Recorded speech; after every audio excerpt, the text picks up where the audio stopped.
We're also joined by a very patient Heidi Gedge here. Hello, Heidi. Nice to welcome you to the studio because, I mean, this is a story which we've touched on quite a few times here over the last couple of years, but particularly now we're seeing the sentencing of many of the individuals involved in this Kill the Bill. Well, I don't like really to call it a riot because it was a peaceful protest. It did turn violent when the police decided they were going to move everybody, and there are echoes of when I were a lad, the Criminal Justice Act march in the 1990s against Margaret Thatcher, where the police simply drove a vehicle into the crowd and started a fight like that.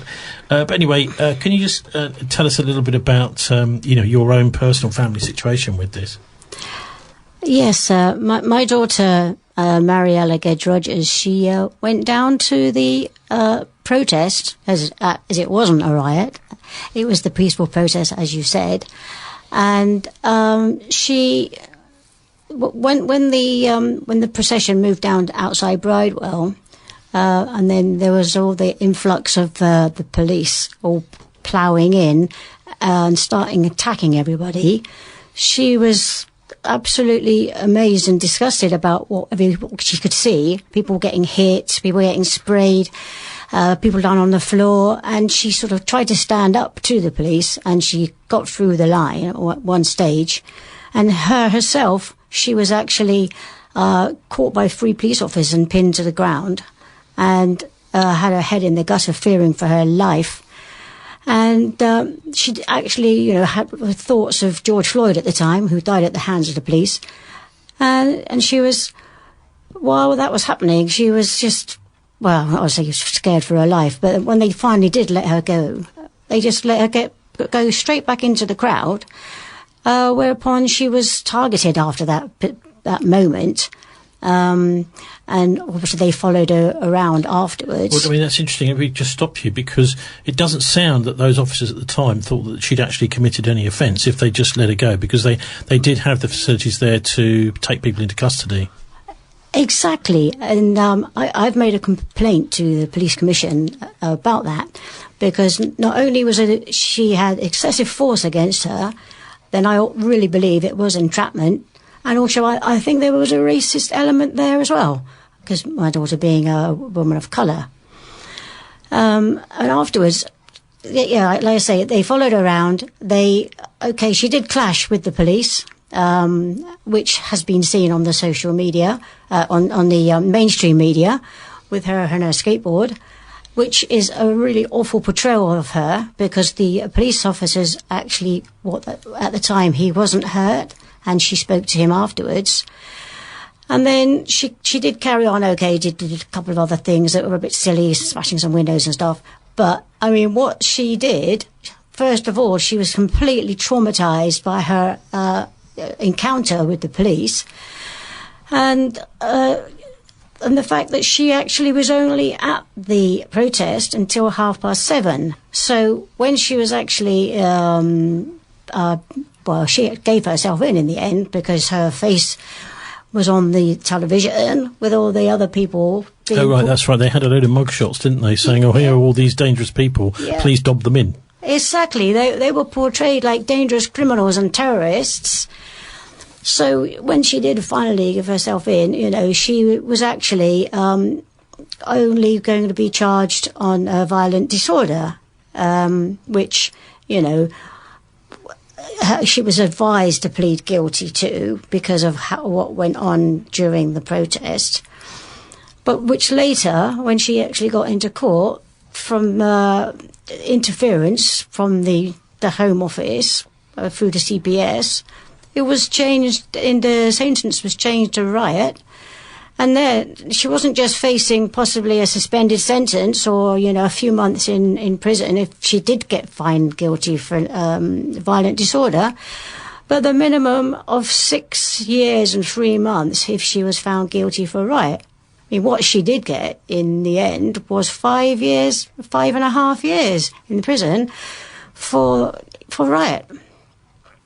Well, I mean, can you just explain what happened with the skateboard? Because that sounds, if a skateboard could be used as a shield and it could be used as a weapon, couldn't it? Well, yes, she had the skateboard. She got it back from the police after, I say, they let her go.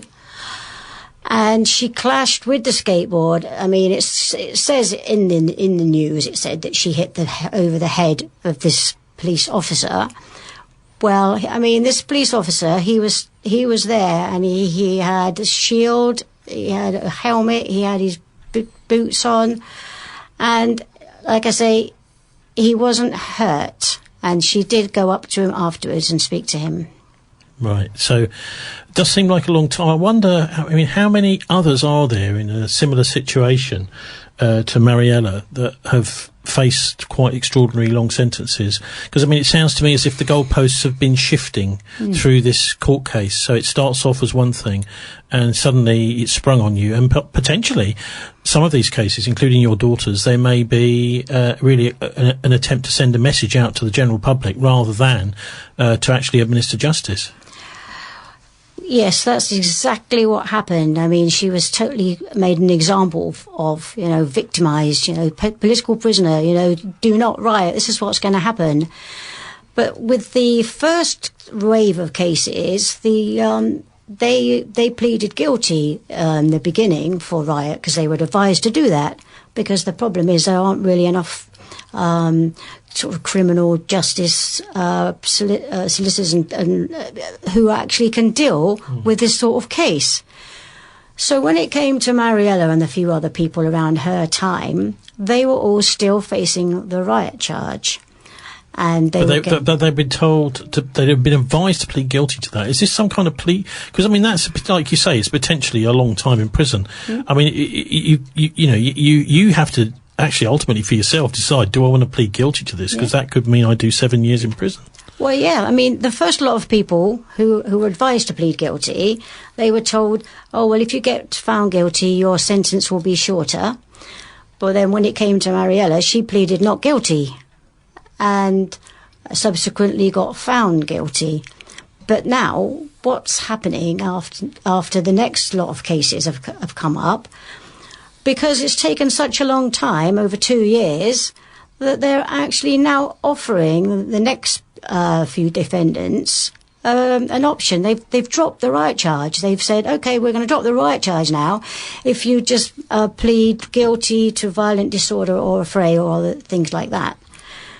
And they've been given a choice. So they're not going to get a fair trial, but they're not going to get 5.5 years in prison.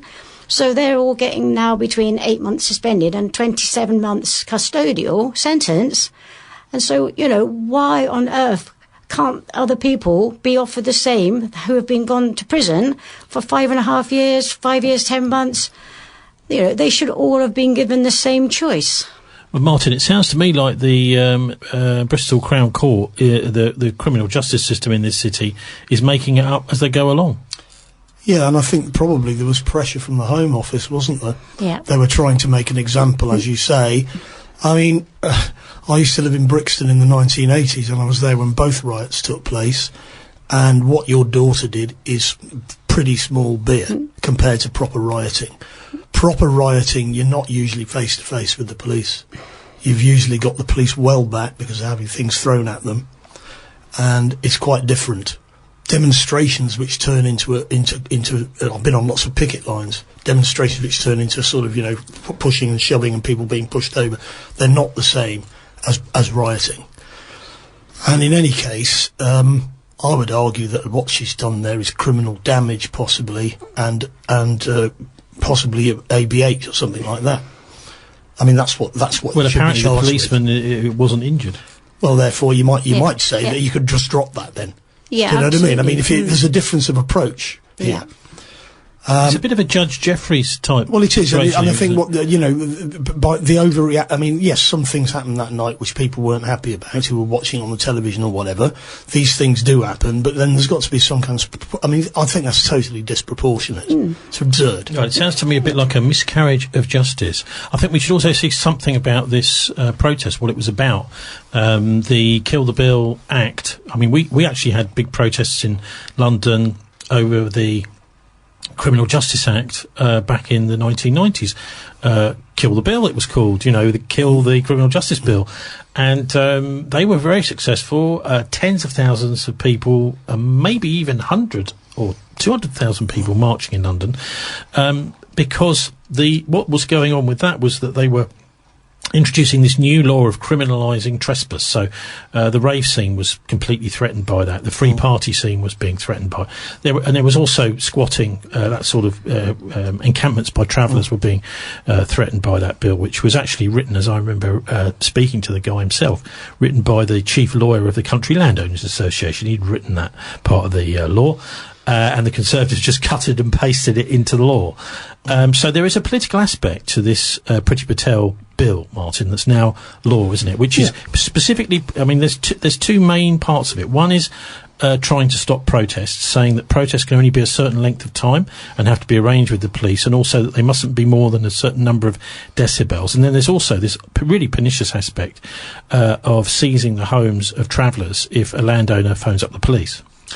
Yeah, well, I mean, the police themselves have put no pressure on the government to bring in this law.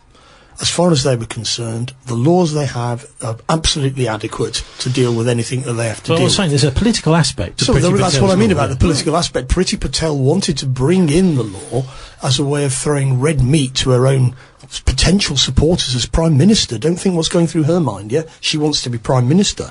And to be Prime Minister, you need the votes of the 80,000 people who are members of the Conservative Party. And if she can be seen to be tough by throwing people like your daughter into prison for 5 years, that's positive from her point of view. So that's underlying all of that. And of course, the police themselves have never asked for these powers. And of course, the police are not necessarily entirely...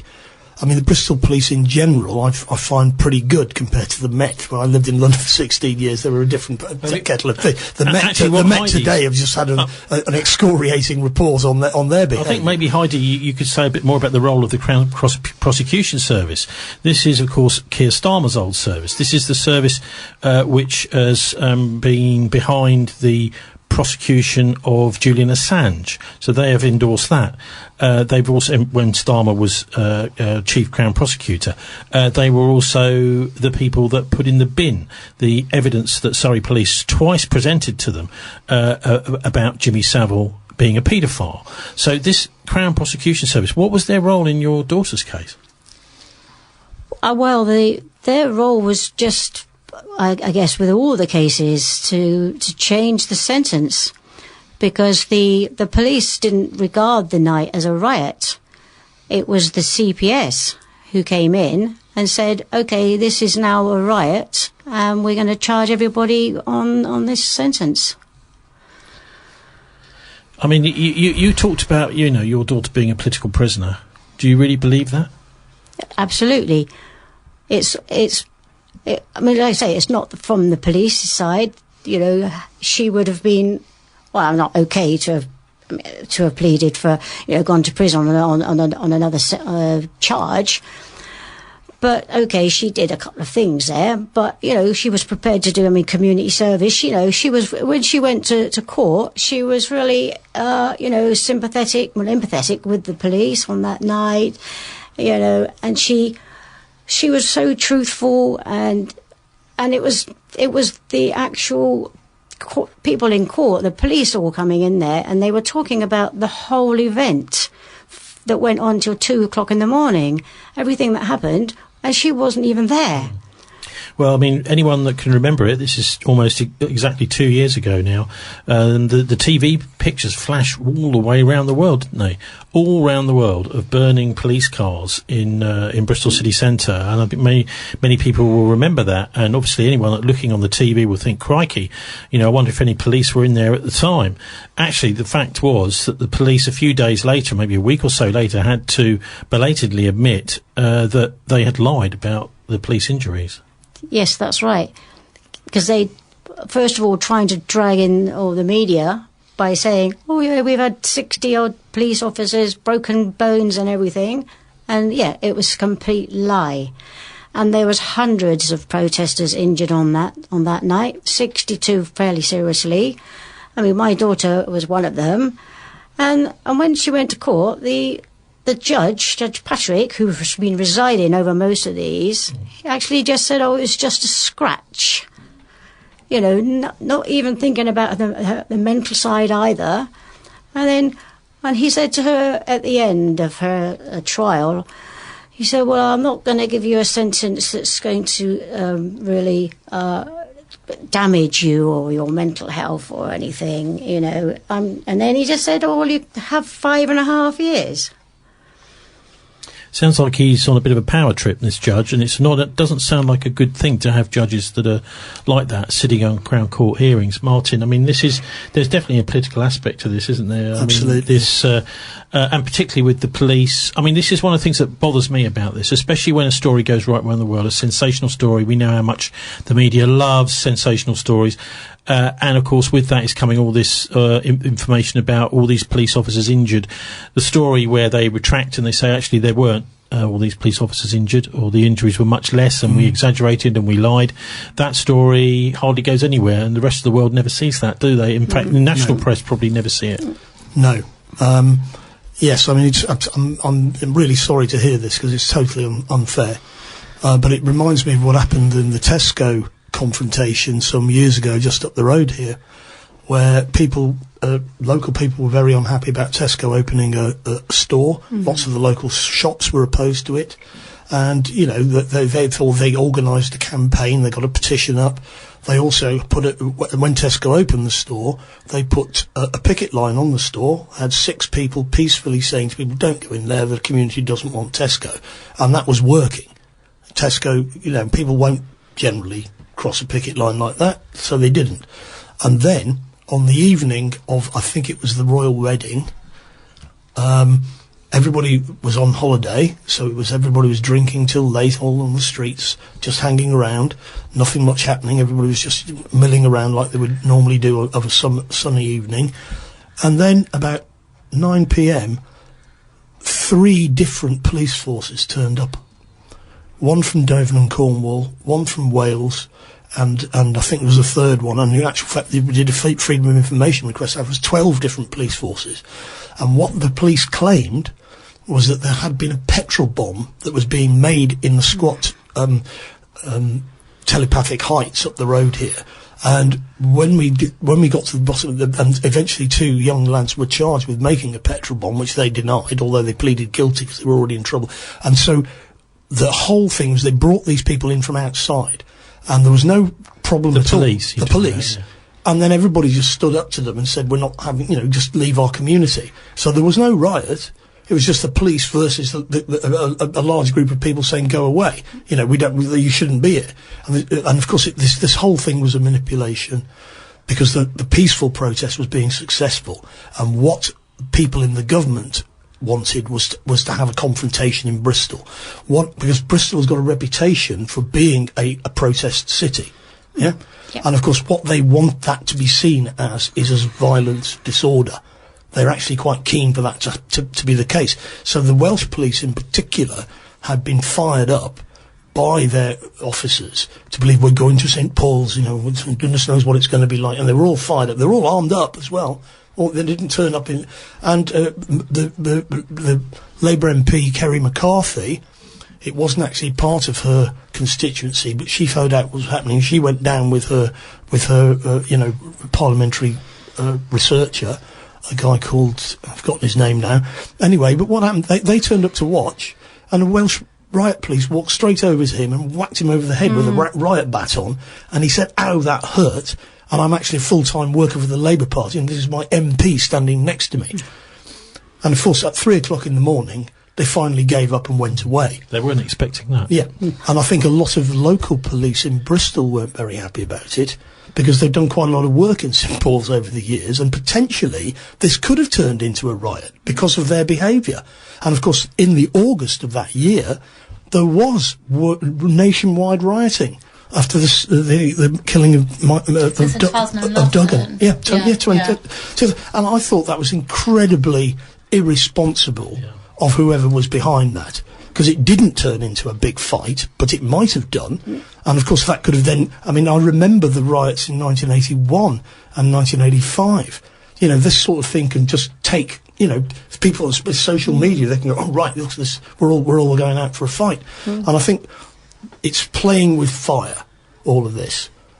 I mean, for example, in your daughter's case, if you're going to get 5 years for doing what she did, you might as well throw a petrol bomb. Yeah. You might as well, mightn't you? Well, exactly, because going back to the riots in Bristol in 1981, when everybody was up in court, the whole lot of them, all 15 of them, were all acquitted of riot, and that went because the riot charge is actually archaic. Yes, exactly. It's something from the 19th century. Yeah.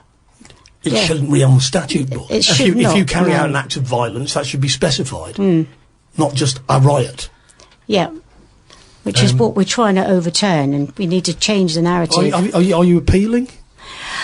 Well, we tried to appeal, but because there was no new evidence, they said we didn't have a case, but we are talking to solicitors at some different angles, and also with the police complaint. They've taken so far about, 8 months to compile the report. So when that finally comes in, the solicitors will be having a look at that too. Yeah. Well, I mean, it's pretty shocking that this kind of thing is going on. I mean, we've heard in great detail about Mariella. What about the others involved? Are there others that have had long sentences like that? I mean, it does sound, to me, what you're saying, as if the authorities have realised, actually, some of these sentences are a bit over the top, we better rein it back a bit, which does sound to me as if they're just, like I said, making it up as they go along. They are. What happened, basically, so there was Mariella and there was about 3 or 4 other cases, well, maybe 5 cases, that all got done with the riot, and they all got up to 5 years and 10 months.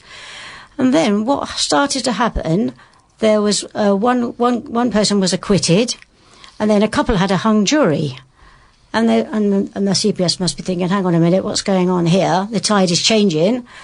And then they started to think, well, let's just hurry them all up, drop the riot charge, get them on something, and then we can, get this all finished with. That's what it looks like to me. What's your own view on this act? This, I think it's Police Crime Court sentencing. Well, it's terrible. It's totally taken away people's rights. I mean, people that were there that day to protest for their fundamental right to protest, and of course a number of other aspects. And I went along to one of them myself because I didn't believe it should be.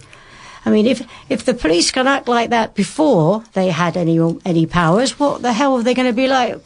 And afterwards. Actually, Martin, in a great tradition, in a way, it's a duty to go and protest laws like this. It is indeed, and of course, the politics of it stink. As I say earlier, Priti Patel wanted to be Prime Minister. That's what the main thing in her mind was. And that's why she brought it forward in the first place. I mean, years ago, we had a protest in central Bristol, a Stop the War protest, because British Aerospace produced drones, and they decided to have a drone conference right in the centre of Bristol, which we found out about. So we went and protested. And we made an absolute racket, because we had a punk band, a sound system, everybody's banging pots and pans. We weren't doing anything violent, it's been very noisy. And of course they couldn't have their little meeting. And the police, in that case, were extremely fair and reasonable. They were saying, well, can't you just shut them up? And they said, well, no, we can't. There's no law that says that they can't make a noise. So they had to close the meeting. And then I was on ITV. Remember, I phoned you, and the ITV sent people down, and I was on ITV with China, and we said, good riddance to these people. They shouldn't have had they shouldn't have had this thing here. But the police behaved responsibly, in my view, just as they did on the day of the removal of the Colston statue. And in actual fact, Bristol police, in general, have a more permissive attitude towards protest than you find in other parts of the country, because it's part of the tradition in Bristol. And it doesn't have to be a riot. No. There's no reason for it to be a riot, is there? If everybody's behaved sensibly, then we can have a protest and all the rest of it.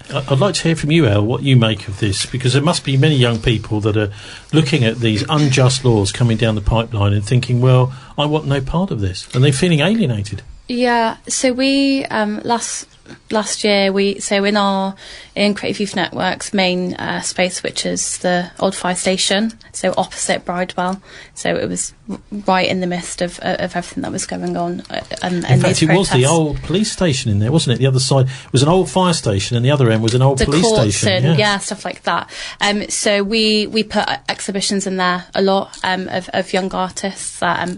All sorts of different stuff comes out, and we had a young artist response to the Kill the Bill protests, and actually, and the bill itself, and young people overwhelmingly are in favour of protests. I mean, there's protests all the time in Bristol. We had for a long time we had the Friday protest of all the school children, off the back of kind of Greta Thunberg's kind of. Environmental fight, and protest and having a voice it's a fundamental right, like you say. And I think again, young people, it's just another thing that they're seeing, that they're being told what to do, a lot of conversations that I've had with young people is that, there was conversations at the time when all this came out, and it's quite an exciting, situation, seeing, things on the news and stuff like that. But ultimately, that we should have the right to protest. That's the bottom line. And I think, it's already been, echoed here already, but there obviously is a political narrative. And I think, if you've done an appeal and they're saying there's no new evidence, surely the people that have had their cases acquitted, or they've had lesser sentences. I'm not a lawyer, but surely that's some kind of new evidence that actually, what's the difference there? Exactly. I'm really sorry that your daughter's in this situation. I can't see that it's not a good use of taxpayers' money keeping your daughter in prison for 5 years, is it? No, it's a total waste. Ridiculous. I think that the message it sends is not the message that they hope it would send, actually. And I think, what a waste of money, what a waste of your daughter's life, when actually, like you said, she's, gone into court, she's, been able to empathise. She didn't injure any person. Property at the end of the day can be rebuilt. Well, that's criminal damage, isn't it? Yeah. Which is what they were charged with for throwing the statue away. But of course the jury then decided they were justified. Maybe the jury wouldn't decide she was justified because she broke a window. Okay, well there's that's community service, isn't it? Well, it should have been community service. Yeah. Absolutely. So have you been to visit your daughter? Yeah. She was in Bristol at Eastwood Park. Which in itself is not a very great prison, as there's been a recent report on how awful it is there. But luckily, she's gone to but at the Eastwood Park, she's gone to HMP Downview. So it's a bit of a trek because it's in Surrey. But well, that's a long way, isn't it? Yeah. But I'd rather her be there than in the Eastwood Park, because it was not a very nice environment to be in, and she's noticed quite a lot of changes in this other prison.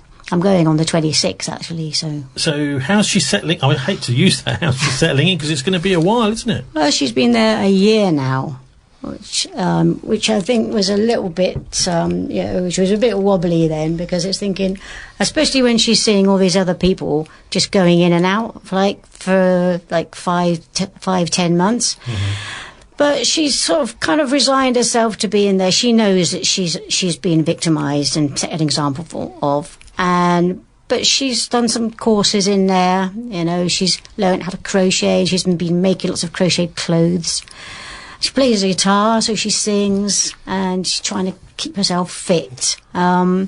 She's just trying to get by her time. I mean, she knows everything I'm trying to do. She knows with the campaign, because I set up with the Justice for Bristol protesters. But she's obviously can't have any false hopes. She's thinking she's going to be there for 2 and 3/4 years actually in, and then 2 and 3/4 years on licence. Okay, so you're organising something next week, aren't you, on the anniversary of the riot? Riot. It's not a riot. No, it's not. It's not. Incident. The peaceful protest that the police charged into. Yeah, there is going to be an event on Tuesday, the 21st, which is 2 years after the protest. And it's in the Bear Pit at 5:30. So there's going to be everybody getting together there, a few speeches. That's St James Barton Roundabout, for people that don't know, the bottom of Gloucester Road. That's the one, yeah. And there's going to be a sort of march up to Bridewell for some more speeches, and then a little march up Soakescroft afterwards. Is that against the law now that this bill's come in? If there's too much noise? I don't think it's actually against the law to protest. Yeah, and of course what it is, it gives the police have discretion as well. Right, okay. So they may decide, and they ought to decide, that they're going to take a cooperative approach to these protesters. They should. Yeah. Well, I mean, I've been on quite a few protests since the Kill the Bill one, and in Bristol, and they've actually been okay. You know, there's not either been no police, or there's been very few. Yeah, well, when we used to organise big Stop the War protests, we used to go in and tell them that we were having the protest, and say that's fine, you know, and they'd send somebody along to just check it was all okay. Because one of the problems with very big protests is that you've got traffic problems, so that you need to make sure that people aren't going to get run over and things like this, you know. But I mean, in Bristol, there has always been a tradition of people doing spontaneous protests about all sorts of things, and obviously that came to a head with the Colston statue issue, which went all over the world. But the police there, Andy Hayward, who was in charge on that day, as far as I was concerned, he did an excellent job, because he videoed it all. And then if they want to prosecute, they can. And the police recommended that they don't bother prosecuting. We've obviously got a situation with the right kind of protest and the wrong kind of protest, haven't we? So this is political policing. Well, I think from the police's point of view, they saw this as an attack on the police station and all the rest of it, which it wasn't, you know. I mean, it's totally exaggerated. It was a peaceful protest outside the police station about this specific. Well, I mean, when Mark Duggan was shot in London, was the relatives went to the police station and nobody came out to talk to them, which then they came out and then a fight started, and it went all around the country, and 5 people ended up dead and millions of pounds worth of damage. More and more people started gathering around the police station, didn't they, down there? This is the problem. People who don't think that things could go down the drain in this country lack all imagination. This is exactly the sort of thing that started in Northern Ireland in 1969, and it all seems safe enough, and then suddenly bush, and before you know it, and the police really have to think carefully about what their image is with young people. You know, if they get really to be seen to be the enemy, then that's no good for them, and it's no good for the rest of us, is it? I think that's already, a big challenge that we've got around. It is. Yeah. And that's not because, the police need to recognise that it's in their own best interests. Absolutely. To be seen to be even-handed and reasonable. Yeah. Well, a lot of this is about resources and money, and where that money's going. That's, for example, towards traveller sites. We've now got some traveller sites apparently being put together by our Marvin the Marvellous Mayor, Marvin Rees. Heidi, before we get off the topic of your daughter, can you tell us where and when this protest is taking place again? Hopefully there won't be any charging into this one by the police. Hopefully not. It's going to be on the 21st of March in the Bear Pit at St James Roundabout. So that's next Tuesday, is it? Yeah, next Tuesday at 5:30. Everybody gathering in the Bear Pit. And what do you think the prospects for getting something done about your daughter's sentence?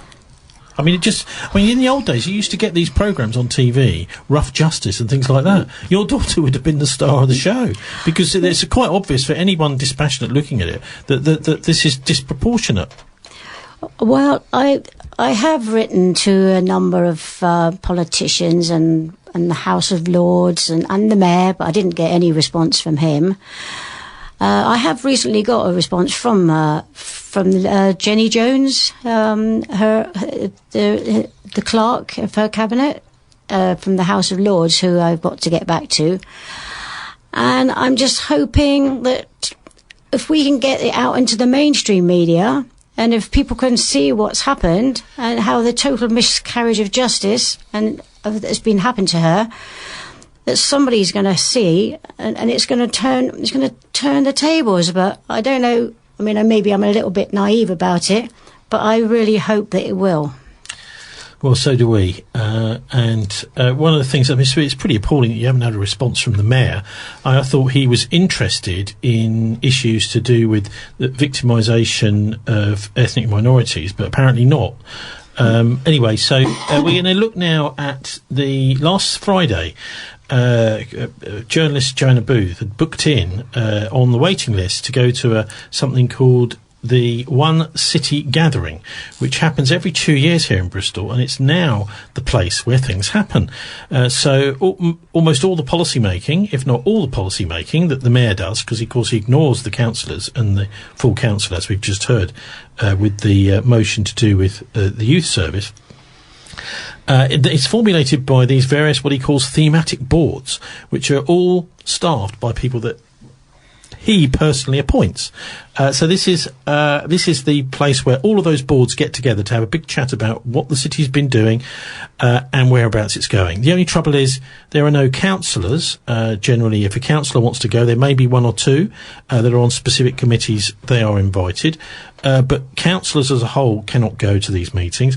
The public as a whole cannot go to these meetings, and journalists who wish to go to the meetings to report on them cannot go to these meetings. So this is the One City Gathering, which seems to me to be something like a way of dividing the city rather than bringing the city together. Really, with just the mayor's mates all patting themselves, each other on the back, and saying, "Isn't it wonderful what we've done? And aren't our plans for the future fantastic too?" And what was most shocking about this, really, for me, I mean, shocking is a word you shouldn't use as a journalist nowadays because so much is shocking, was that Joanna Booth got a message on Thursday evening, just before last week's show here, from the mayor's office, who had organised this One City Gathering, saying, "Your tickets to this event have been cancelled. We have decided to make it an invite-only gathering." And that's the main policy-making get-together for the city. So, Martin, it sounds to me as if policy in the city, that is the politics of the city, has basically been privatised, and that it is now being run like a company, a corporation, and also that it's a form of invite-only democracy. So you're only invited to participate in formulating policy if the mayor personally likes you and taps you up on the back. Well, as we were saying earlier, the mayoral system is open to be, it depends on the interpretation of whoever is the mayor. This is the idea behind it. But I think Marvin has been far too enthusiastic for the authoritarian powers that he's been given. He doesn't have to do this if he didn't want to, but he has chosen to do it.